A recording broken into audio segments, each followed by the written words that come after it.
I used to have a friend who lived on Rabbi Bibas, Bibas Street in Jerusalem, which is near the Shuk and is a tiny side street, too narrow for cars.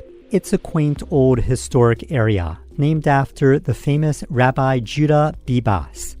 This week, a plaque was placed on the now correctly identified grave of Rabbi Judah Bibas in Hebron, who was buried there in 1852.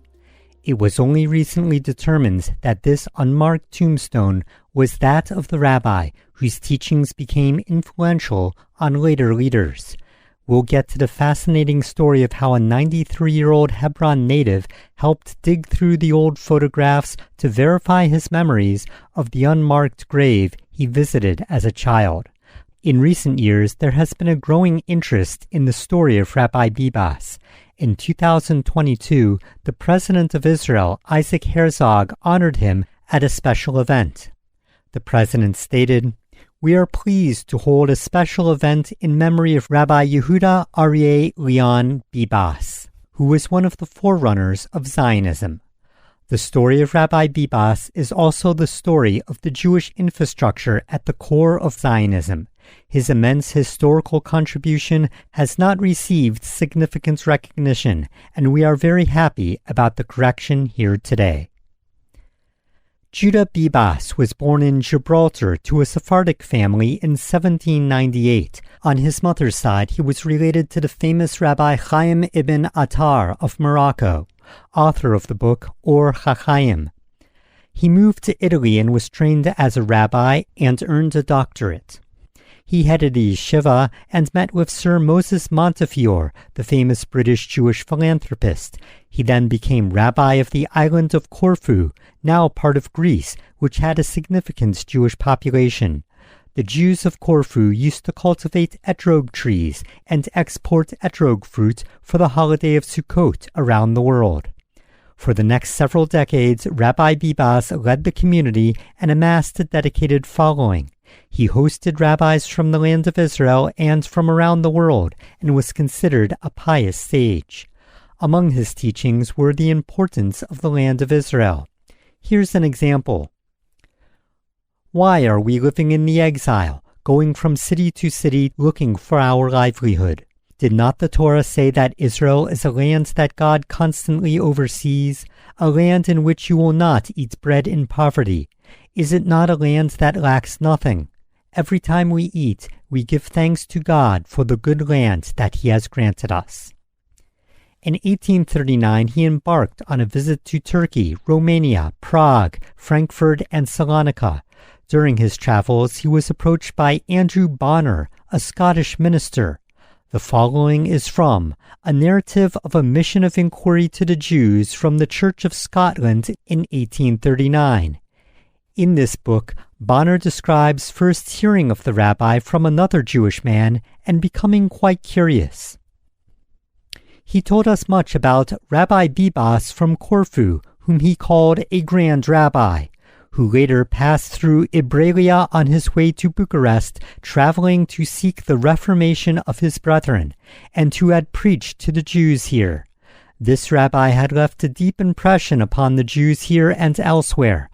The young man spoke with great admiration of him and of his sentiments, especially of this one, that the Jews must be instructed in science and in arms, that they may wrest the land of Palestine from the Turks as the Greeks wrested their country. Bonner finally did meet Rabbi Bibas and described him in his book as such. He is a genuine Pharisee of the old school, rigidly observing the Jewish law. Sometime since, he prohibited his people from carrying an umbrella on the Sabbath as a violation of the fourth commandment. The Jews here are generally very strict in their observance of the Sabbath, and they will not violate it for any temporal consideration. Rabbi Bibas received us politely. He spoke English with great fluency and told us he was a native of Gibraltar and proud to be a British subject. He has a congregation of over 4,000 under his care in Corfu. Immediately he began to speak of the situation of the Promised Land, asking us to say why God chose Israel for His peculiar people, and that portion of the earth as their land. Much conversation arose on these points, and as often as we tried to break off and introduce something more directly bearing on our object, he stopped us by affecting great logical accuracy and holding us to the point, if we had any pretensions about the character of logical reasoners. On our rising to take leave and mentioning that love of Israel had brought us to visit him, he said that he was traveling for the sake of his degraded brethren, to see what might be done for them, and was anxious to meet with Sir Moses Montefiore on his return from the Holy Land. Well, as Bonner mentioned, Rabbi Bibas indeed lived through the Greek revolt against the Ottoman Empire in the 1820s, and he felt if the Greeks can do it, maybe the Jews can too.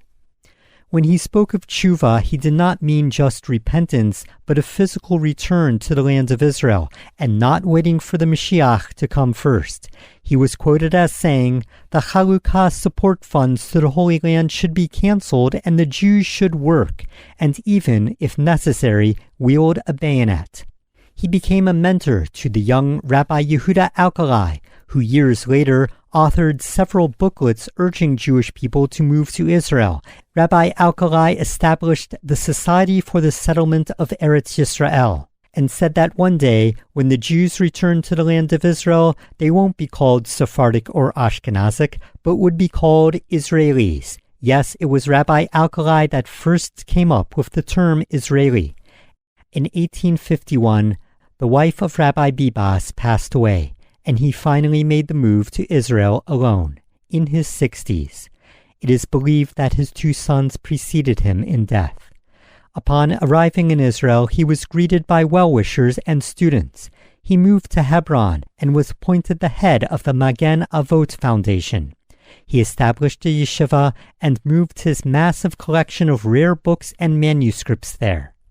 Unfortunately, about 2 months later, Rabbi Bibas passed away.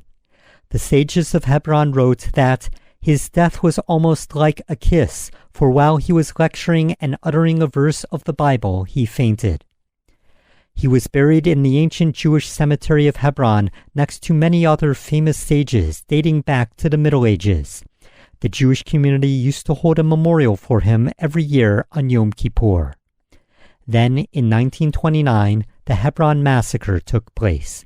The library of Rabbi Bibas was ransacked and his precious rare books were destroyed. The Jewish community of Hebron was evicted by the British.